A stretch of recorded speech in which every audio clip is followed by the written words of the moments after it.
From the very beginning, coming into Victor, we just felt at home here and felt like this is the kind of small town that we were destined to be a part of. Victor, Colorado sits just a few miles away from the gaming town of Cripple Creek.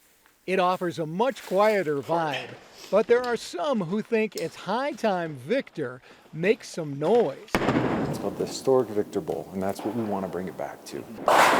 Stephen and Bea Morgan purchased the bowling alley in 2020. Our good friends down the street here, a couple doors down, Sam and Karen at the broom shop, they called us and they said, "Hey, so the Victor Bowling Alley is for sale," and we said, "What bowling alley?" Yeah.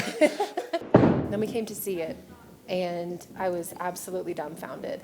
I couldn't believe this little treasure was hidden away, and instantly saw what the town saw. I had the potential, the value. They said, if you buy it, you got to promise you're not going to tear it down and turn it into something other than the bowling alley. The faux log cabin facade offers no clue as to what lies inside. This is old school. This is what was here for probably 60, 70 years. And these balls have been there for longer. These are the original 1940s manual pin setting machines. You'd have to do this in a hurry if you wanted to get good tips. Timeless machines bring back priceless memories.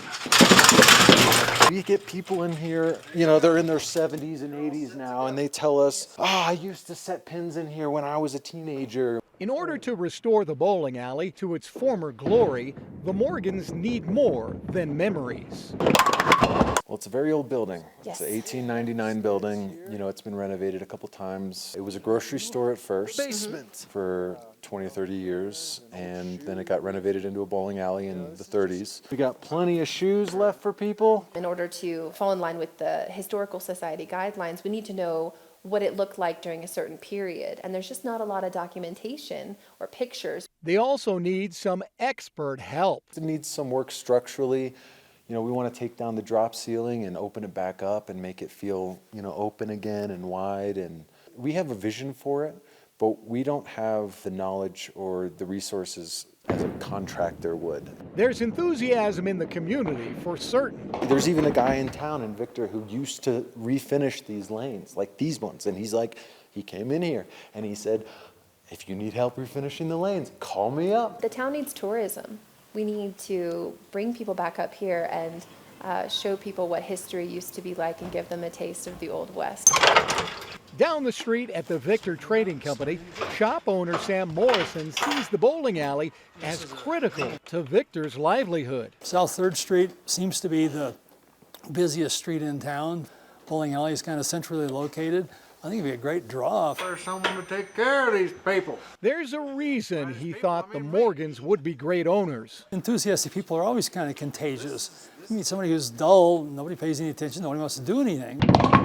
If somebody's enthusiastic, everybody wants to kind of join in and jump on the bandwagon. That's the word I would use, contagious. We've had an overwhelming amount of support. Besides, I'm going to be right behind him. If he doesn't, I'll kick him. The Morgans view this as a passion project. When we were dating, he was on a bowling league, and I would come and watch him bowl.